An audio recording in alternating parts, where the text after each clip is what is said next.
As the US and Iranian governments escalate tensions in the already volatile Straits of Hormuz, and China and Russia begin openly questioning Washington's interference in their internal politics, the world remains on the knife edge of military tension. Far from being a dispassionate observer of these developments, however, the media has in fact been central to increasing those tensions and preparing the public to expect a military confrontation. This is the GRTV Backgrounder for Global Research TV. As the drums of war begin to beat once again in Iran, Syria, the South China Sea, and other potential hotspots and flashpoints around the globe, concerned citizens are asking how a world so sick of bloodshed and a population so tired of conflict could be led to this spot once again. To understand this seeming paradox, we must first understand the centuries-long history of how media has been used to whip the nation into wartime frenzy, dehumanize the supposed enemies, and even to manipulate the public into believing in causes for war that, decades later, were admitted to be completely fictitious. The term yellow journalism was coined to describe the type of sensationalistic, scandal-driven, and often erroneous style of reporting popularized by newspapers like William Randolph Hearst's New York Journal. In one of the most egregious examples of this phenomenon, Hearst's papers widely trumpeted the sinking of the USS Maine as the work of the Spanish. Whipped into an anti-Spanish frenzy by a daily torrent of stories depicting Spanish forces' alleged torture and rape of Cubans, and pushed over the edge by the Maine incident, the public welcomed the beginning of the US-Spanish War. Although it is now widely believed that the explosion on the Maine was due to a fire in one of its coal bunkers, the initial lurid reports of Spanish involvement stuck, and the nation was led into war. In many ways, the phrase infamously attributed to Hearst in reply to his illustrator, "You furnish the pictures, and I'll furnish the war," apocryphal as the story may be, nevertheless perfectly encodes the method by which the public would be led to war time and again through the decades. The US was drawn into World War I by the sinking of the Lusitania, a British ocean liner carrying American passengers that was torpedoed by German U-boats off the coast of Ireland, killing over 1,000 of its passengers. What the public was not informed about at the time, of course, was that just 1 week before the incident, then First Lord of the Admiralty Winston Churchill had written to the President of the Board of Trade that it was most important to attract neutral shipping to our shores, in the hopes especially of embroiling the United States with Germany. Nor did reports of the attack announce that the ship was carrying rifle ammunition and other military supplies. Instead, reports once again emphasized that the attack was an out-of-the-blue strike by a maniacal enemy, and the public was led into war. The US involvement in World War II was likewise the result of deliberate disinformation. Although the Honolulu Advertiser had even predicted the attack on Pearl Harbor days in advance, the Japanese naval codes had already been deciphered by that time, and that even Henry Stimson, the US Secretary of War, had noted in his diary the week before that he had discussed in a meeting with Roosevelt how we should maneuver them, the Japanese, into the position of firing the first shot without allowing too much danger to ourselves. The public were still led to believe that the Pearl Harbor attack had been completely unforeseen. Just last month, a newly declassified memo emerged showing that FDR had been warned of an impending Japanese attack on Hawaii just 3 days before the events at Pearl Harbor. Yet the history books still portray Pearl Harbor as an example of a surprise attack. In August 1964, the public was told that the North Vietnamese had attacked a US destroyer in the Gulf of Tonkin on 2 separate occasions. The attacks were portrayed as a clear example of communist aggression, and a resolution was soon passed in Congress authorizing President Johnson to begin deploying US forces in Vietnam. In 2005, an internal NSA study was released concluding that the second attack, in fact, never took place. In effect, 60,000 American servicemen and as many as 3 million Vietnamese, let alone as many as 500,000 Cambodians and Laotians, lost their lives because of an incident that did not occur anywhere but in the imagination of the Johnson administration and the pages of the American media. In 1991, the world was introduced to the emotional story of Nariya, a Kuwaiti girl who testified about the atrocities committed by Iraqi forces in Kuwait. While I was there, I saw the Iraqi soldiers come into the hospital with guns. They took the babies out of the incubators, and left the children to die on the cold floor. It was horrifying. What the world was never told was that the incident had in fact been the work of a public relations firm, Hill and Knowlton, and the girl had actually been the daughter of the Kuwaiti ambassador. The public was whipped into a frenzy of hatred for the Hussein regime, not for the documented atrocities that it had actually committed on segments of its own population, with weapons supplied to them by the United States itself, but on the basis of an imaginary story told to the public via their televisions, orchestrated by a PR firm. In the lead up to the war on Iraq, the American media infamously took the lead in framing the debate about the Iraqi government's weapons of mass destruction not as a question of whether or not they even existed, but as a question of where they had been hidden and what should be done to disarm them. The New York Times led the way with Judith Miller's now infamous reporting on the Iraqi WMD story, now known to have been based on false information from untrustworthy sources, but the rest of the media fell into line, with the NBC Nightly News asking what precise threat Iraq and its weapons of mass destruction posed to America, and Time debating whether Hussein was making a good faith effort to disarm Iraq's weapons of mass destruction. Reports about chemical weapons stashes were reported on before they were confirmed, although headlines boldly asserted their existence as indisputable fact. We now know that the stockpiles did not exist, and the administration premeditatedly lied the country into yet another war. But the most intense opposition the Bush administration ever received over this documented war crime was some polite correction on the Sunday political talk show circuit. Well, let me just ask you this.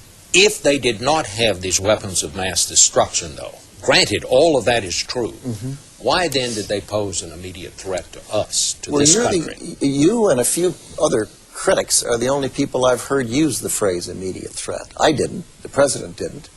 And it's become kind of folklore that that's what's happened. The president went... You're saying that nobody in the administration said that? I can't speak for nobody and everybody in the administration and say nobody said that. Vice President didn't say that? If you have any citations, I'd like to see them. We have one here. It says, some have argued that this is you speaking, some have argued that the nuclear threat from Iraq is not imminent, that Saddam is at least 5 to 7 years away from having nuclear weapons. I would not be so certain. Close to imminent. Well, I've tried to be precise and I've tried to be accurate. No terrorist state poses a greater or more immediate threat to the security of our people and the stability of the world than the regime of Saddam Hussein in Iraq. My view of the situation was that he had, we believe, the best intelligence that we had and other countries had. Remarkably, the public at large has seemingly learned nothing at all from all of these documented historical manipulations. If anything, the media has become even bolder in its attempts to manipulate the public's perceptions, perhaps emboldened by the fact that so few in the audience seem willing to question the picture that is being painted for them on the evening news. In 2008, CNN aired footage of a bombed-out Tskhinvali in South Ossetia, falsely labeling it as footage of Gori, which they said had been attacked by the Russians. This was immediately refuted by the cameraman who had actually taken the footage. Today, when we arrived and news came that Gori was being shelled, I saw my footage. I said, that's not Gori, that's Tskhinvali. Having crawled through the length and the breadth of Tskhinvali, I don't need much to tell from which point this or that footage was recorded. I can swear in front of any tribunal. I can point to this location on the map of the town because I am the cameraman of the Rossiya channel videotaped that. It is 50 meters away from the entrance to the territory of the peacekeepers. Those guys who every move is regulated by the UN were all killed. The Georgians shot up their entire battalion. In 2009, the BBC showed a cropped image of a rally in Iran, which they claimed was a crowd of protesters who assembled to show their opposition to the Iranian government. An uncropped version of the same photograph displayed on the LA Times website, however, revealed that the photo in fact came from a rally in support of Ahmadinejad. In August of 2011, the BBC ran footage of what they claimed was a celebration in Tripoli's Green Square.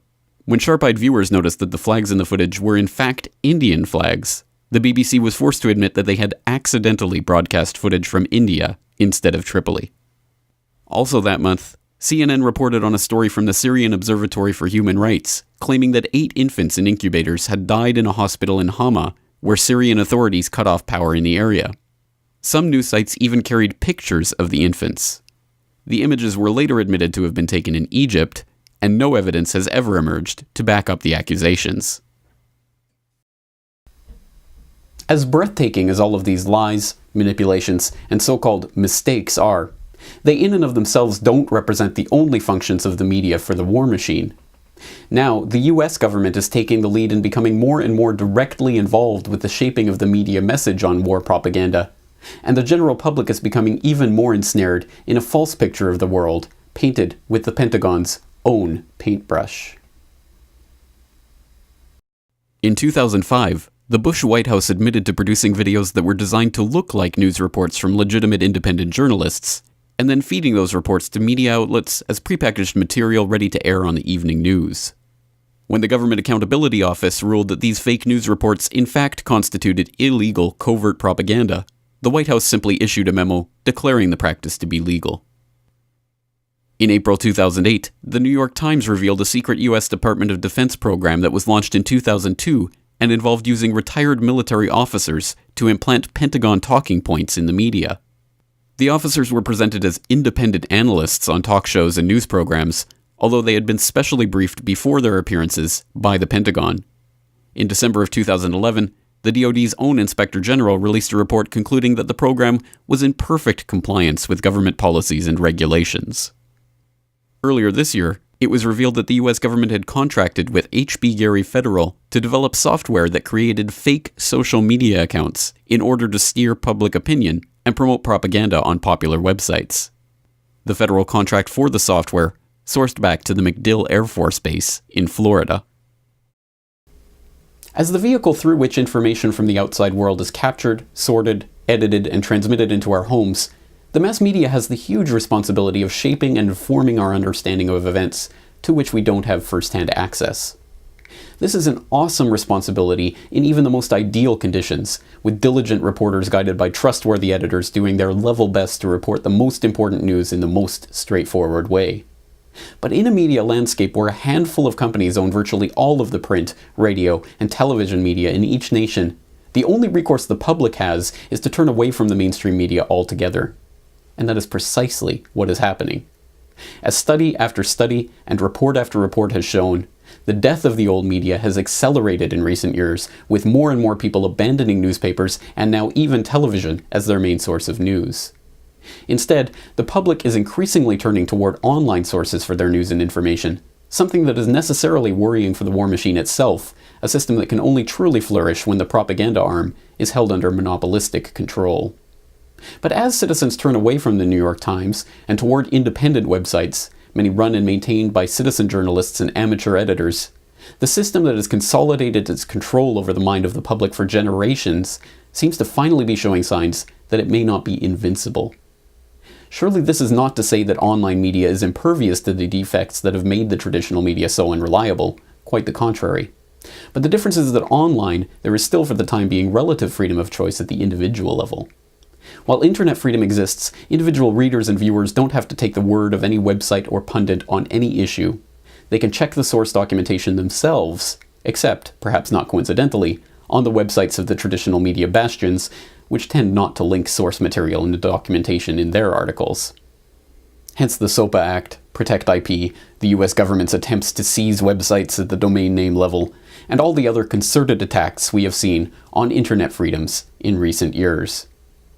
Because ultimately, an informed and engaged public is far less likely to go along with wars waged for power and profit. And as the public becomes better informed about the very issues that the media has tried to lie to them about for so long, they realize that the answer to all of the mainstream media's war cheerleading and blatant manipulation is perhaps simpler than we ever suspected. All we have to do is turn them off. For more on this story and other breaking news and current events, please go to globalresearch.ca. For more research and analysis by James Corbett, please go to corbettreport.com.